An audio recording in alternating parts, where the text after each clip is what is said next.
Do you wonder if you have too much debt? Well, if you do, this is the right video for you.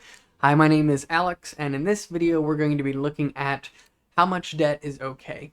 The reality is, a lot of us carry debt on mortgages, auto loans, credit cards, or things like that, and so we're going to be looking at how much debt is okay. Obviously, the best debt is no debt, but if you do have debt and you find yourself in that, hopefully in this video we're going to be looking at some things that'll help you see if you have too much debt and maybe you need to work harder on getting some of that paid off, or if you are actually in a good spot with that. So the first thing that we're going to look at with this is what is called the 28-36 rule. Now, this isn't, of course, for me, this is something that's been around in finance. I'll link this article in the description if you'd like to read the thing. But in essence, what this is saying is that when you take your gross income, you should have no more than 28% of that being towards your cost of living, or sorry, more specifically your home, things like that. And you should have no more than 36% in total debt related to that.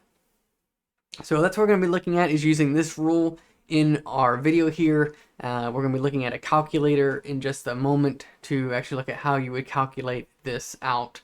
When we're looking at the debts that we're using in this rule, we're not using things like regular bills and things like that, or food and any kind of regular expense.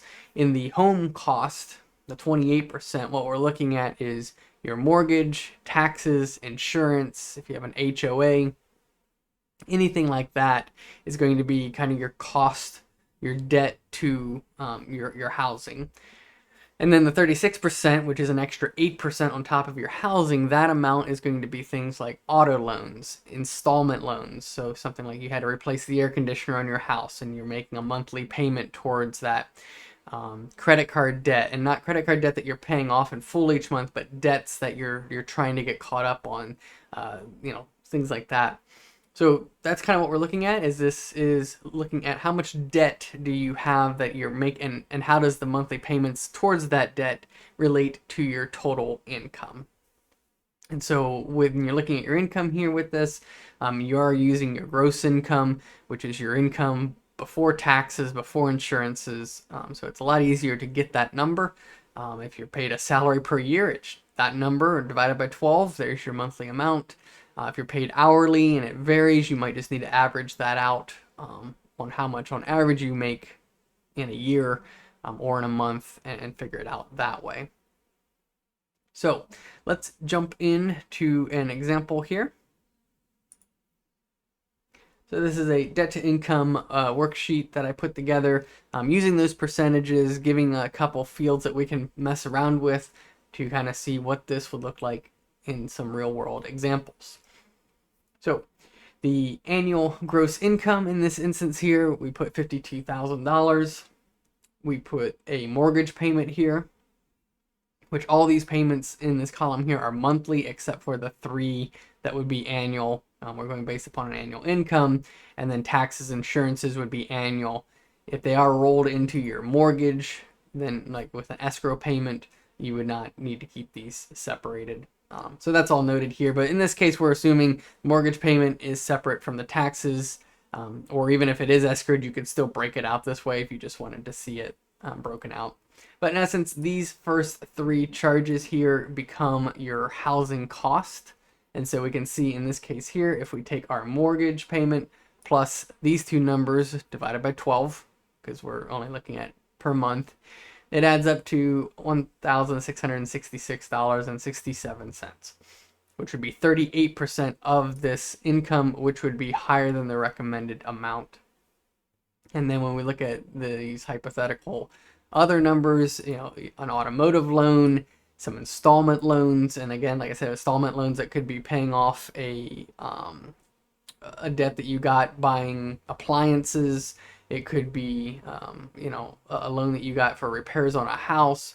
Anything that's going to be, you've got a certain amount that you're paying, and you've got a debt that you're paying off. So you bought a couch or something like that. It costs $3,000, and you're paying, $100 a month towards that. That's what an installment loan would be considered. It's a debt that you have that you need to pay off, and you're paying a certain amount off per month. And then lastly, credit card debt. And again, this is not your normal credit card payment. This is if you had, say, $10,000 worth of credit card debt, how much are you paying, needing to pay towards that credit card to make progress paying it off. And so that's where these numbers then come in, and they all get added up and get added into the housing plus debts. And in our example here, that's 55%. Pretty high. So we can see in this example here, this would be a case of a person who's probably pretty stressed out with finances. A lot of their income, I mean, because again, we're looking at a gross income here, so taxes are still coming out, any insurances are still coming out, they still have to pay for food and things to live. So that's where these numbers come in at being helpful with that. Just to share personally where I'm at with this right now, my housing plus debts is currently sitting at about 34%, so just 2% under the recommended maximum, which is okay. A lot of that right now is because of some debt I did take on doing the cryptocurrency mining, which I believe I mentioned in my last video. Once that gets paid off, which should be hopefully in the next 2 or 3 months, this number will drop down to 27%, which will be very good because that'll be housing plus debts under the 28%. So you can see how, paying off certain things here can really help. So in this case here, if this person paid off their credit card debt and these 2 installment loans, they'd still be in trouble. So this tool is kind of helpful to be able to see, can you realistically afford what you're looking at? So the only way to make things work out for this example here is for more income to be made. What do we need to get to here? Yeah, actually, that's so 78,000 maybe, 75,000, 72,000. I like spreadsheets like this because you can just play around with them, which if you do want this spreadsheet, obviously you could do this math yourself in a calculator. It's not too hard, but if you are interested in this exact spreadsheet, there's a link in the description to my Patreon page where you can get signed up there and you can get access to this spreadsheet as well as any spreadsheet that I've used in any previous video, and as I make any new spreadsheets, they'll be available there in that Patreon account. So if you're interested in that, check that out in the video description. But yeah, it's fun just to be able to play around with stuff like this because you can really get an idea of what is plausible or not. So in this case here, $72,000 annual gross income. That breaks down their housing cost. The same housing cost we used before is now under that 28%. We're actually right at the 28% here. And if they had an automotive loan for, say, $285 a month, that's still fine. Let's say they were paying off maybe some credit card debt, $200 a month towards some kind of additional credit card debt, and that would be fine as well. But you can really see here how fast the money can get used up if you're trying to stay within these percentages. And so I think this is an interesting way to kind of challenge yourself with that, to say, you know what? Even at a $72,000 a year income, having a auto payment and a little bit of credit card debt sitting around, that's actually above what these recommended numbers would have you be. And I think the biggest thing to think about in this is, are you finding that your debt is causing you, is it something that you're stressing about? Are you finding that your debt is preventing you from investing or saving that money? Or are you even finding that your debt is causing you to lose sleep or stressing you out throughout your day? So these numbers could be different for each person. What's important to look at and consider is, how is your debt affecting you? And this is actually kind of just a check for that, because you might be like, oh, I'm fine with my debt, and you plug it into here and you see your numbers, were, kind of like it was when we first did this. If you 52,000, that might be a wake up call for you to be like, okay, even though I thought my debt was fine, these numbers are way higher than what it was recommended. So maybe I should actually get some of this paid down, and realize that there's probably, because if your numbers are way off, you may not realize how much debt you're sinking yourself into. And so that's kind of something to look at and consider with this. So one last thing I wanted to talk about in this video as we look to this debt to income ratios. You know, we've talked about what the acceptable percentages are. We've looked at the spreadsheet here, and the last thing I just want to kind of briefly talk about is what debt could be okay. I don't like saying there's any good debt. I mean, a lot of people will say like there's good debt. The best debt is no debt. But obviously we all carry certain amounts of debt for certain things. So examples of okay debt or good debt would be things that are like a home, which is attached to, you know, the real estate. So ultimately that your home is probably going to become worth more over time. So that debt, and you're going to be paying off your home mortgage. So that debt over time will be okay. And you shouldn't be too upside down in it. When you do get upside down, where your home is worth less than what your mortgage is, that's where there can definitely be some trouble. But generally speaking, a home is going to be an okay debt. Businesses, things that, you know, debt that you're using to grow a business could be an okay debt.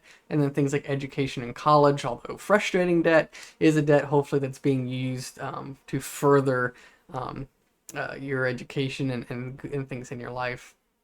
Some examples of bad debt would be high interest rates on things that are losing value. So something that's losing value over time.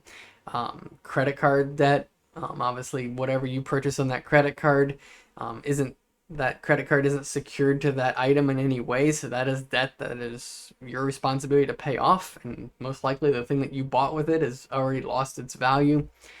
Auto loans that are more than 5 years. You know, sometimes it's tempting to get those longer loans to get those lower payments, but now you're taking a vehicle loan and pushing it further than what that vehicle may actually be able to last for you. Obviously, in all these cases, the best thing would be to not have them, but it is healthy to kind of examine and see what are maybe some changes in our financing and finances that we should do differently.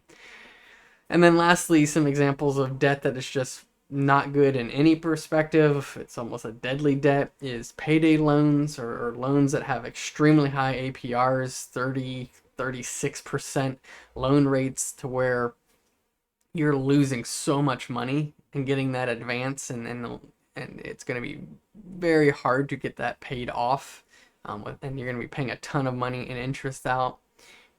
Interest costs that are eating up cash flow. So if you have high interest costs, you've got hundreds of dollars worth of interest that you're being charged each month. That's taking away that money that you can't use for cash flow to get caught up on. And so that's a sign of dangerous debt, because you're paying so much interest that you're getting stuck and trapped in it to where you can't make progress to pay down your debt.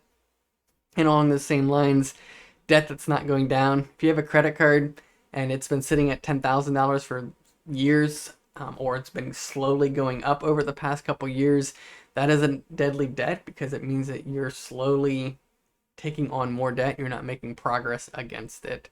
And of course, debt that's preventing you from investing in the future, that's preventing you from saving or investing for things like that. So those are some examples of debt and some warning signs to look out for.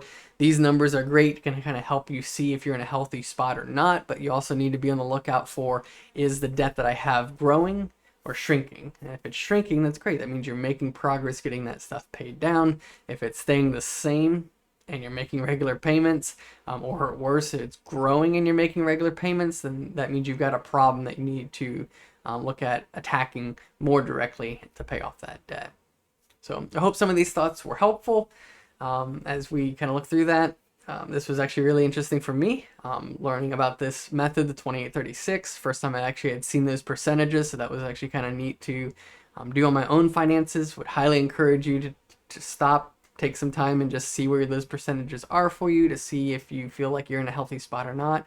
And yeah, thanks for watching this video. I appreciate it. Hope some of this was helpful for you, and I will see you all in the next video. Thanks for watching.